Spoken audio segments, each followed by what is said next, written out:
Something insane is happening on YouTube, and most people don't even know about it. There's an untapped niche exploding right now that's only a month old.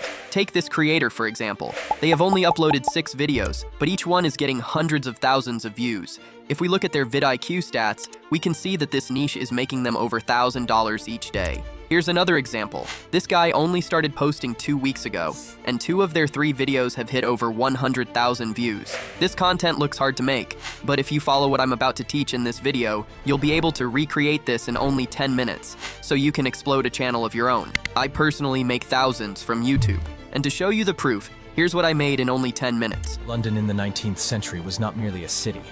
It was a machine, alive, expanding, and hungry. Each morning it woke beneath a ceiling of smoke. So let's break down this niche. It's basically just AI restorations of time periods like London from 400 years ago, or early America. And here's the key part. This targets an older, more Western audience who deliver the highest RPM on the whole of YouTube. Now, let's start making this for ourselves. Start by heading to ChatGPT. I'm opening a fresh chat. I'm pasting in the first prompt, which you can find for free in my Telegram. The historical curator. Most of you are typing, "Give me history ideas." That is how you get generic garbage about the Roman Empire that nobody clicks on. This prompt is different. It forces the AI to act as a creative director. I am demanding specific aesthetics. I want gritty industrial. I want neon noir antiquity. Look at what it spits out. It's not giving me facts. It's giving me vibes. Late Bronze Age collapse. Sengoku Japan. Victorian London. That last one? This sounds perfect. It's high atmosphere, high mystery, and perfectly suited for the AI tools we are about to use. We are locking that in. Now, stop. Watch this. This is where everyone gets lazy and loses the audience. We are running the cinematic scriptwriter prompt. If you just say, write a script about Victorian London, ChatGPT will give you a high school essay. It will say, welcome to London, a big city. That is retention poison. I'm pasting that in. Boom. Look at that output. London in the 19th century was not merely a city, it was a machine. That is a hook. That grabs the viewer by the throat. Finally, we need the visuals. You cannot just guess the image prompts later. You will waste hours tweaking words. I'm running the image prompt engineer command. This takes our script and breaks it down into keyframes. It defines the camera lens, 35mm wide angle. It defines the film stock. It defines the lighting, chiaroscuro, gaslight. I'm copying these prompts right now because this is the blueprint for the rest of the workflow. I dropped this entire 3-layer stack in the Telegram link below.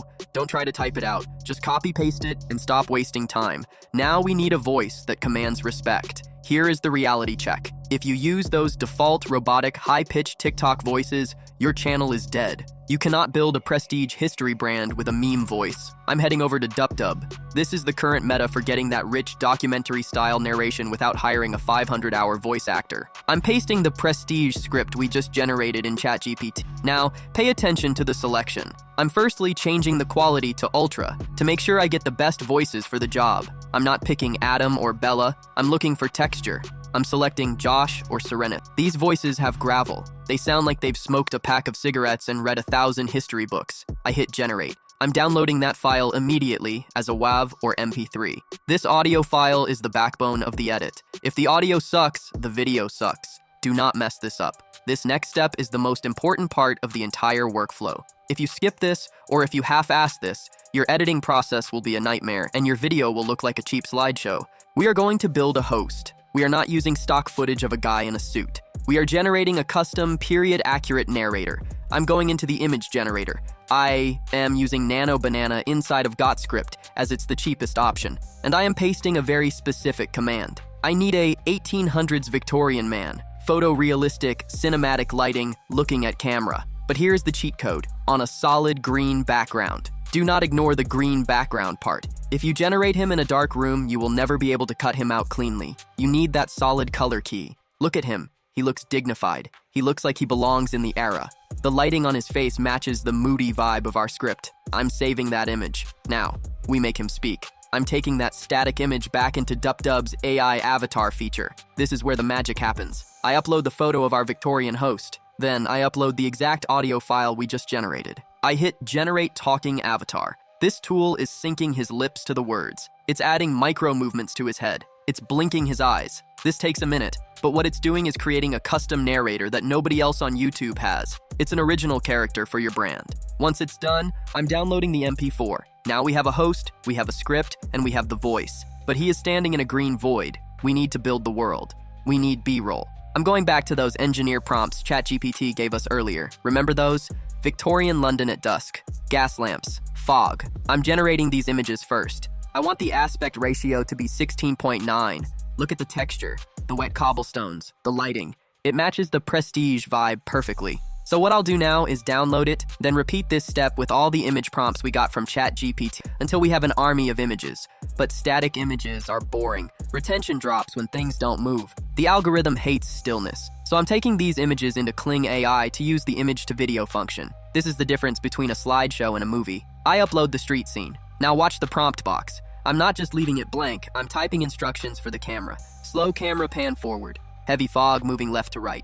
Gas light flickering. I am setting the duration to 5 seconds, and I am strictly using professional mode. Do not cheap out on standard mode if you want the high-end look. Standard mode gives you warping. Professional mode gives you physics. I hit generate. Now look at the result. The smoke is actually drifting. The shadows are shifting. The reflection in the puddle changes as the camera moves. It looks like I went back in time with the cinema camera. I'm doing this for every single scene in the script. The factories, the crowds, the skyline. I'm building a library of footage that exists nowhere else. This is where we cook.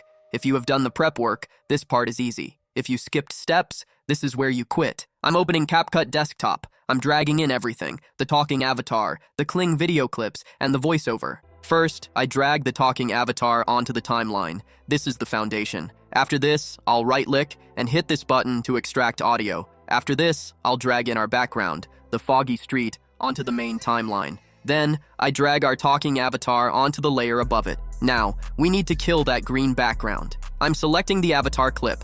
I'm going to the video tab on the right. I click Remove BG. I select Chroma Key. I grab the color picker, click the green, and I slowly crank up the intensity. Stop. Don't just crank it to 100 or he will disappear. You want to push it just enough so the green is gone, then use the shadow slider to smooth out the jagged edges. Now he is standing in London. After this, I'll drag in our background, the foggy street, onto the main timeline. Then, I drag in the next of the images, one by one, so we have this clean B-roll that runs in the background. Now I chop up the avatar. I don't want him on screen for 60 seconds straight. That's boring. I want him to appear for the intro, then cut to full screen B-roll of the factories and the trains while his voice continues. Then cut back to him for the emphasis. This is called A-roll, B-roll switching. It resets the viewer's attention span every few seconds. Next, the captions. You have to assume your viewer is watching on mute or has the attention span of a goldfish. I'm clicking text, then auto captions. I'm generating them, but do not leave them default. Default white text looks like a low-effort short. I'm changing the text to be one of these built-in CapCut effects. I think this one is pro, but there are many other free ones. But right now, he looks like a sticker pasted on a background. It looks fake. Here is the secret sauce that 99% of beginners miss. We need to glue the layers together with atmosphere. I'm going to the Effects tab. I'm searching for mist or atmosphere. I'm dragging a misty rays effect over the entire timeline, on top of the avatar in the background. I'm adjusting the speed and the strength. Why do we do this? Because the mist sits on top of the host. It pushes him back into the scene. It simulates depth. Suddenly, he isn't a sticker. He is standing in the fog. This single click doubles the production value. That's the entire workflow. Join my community to learn more.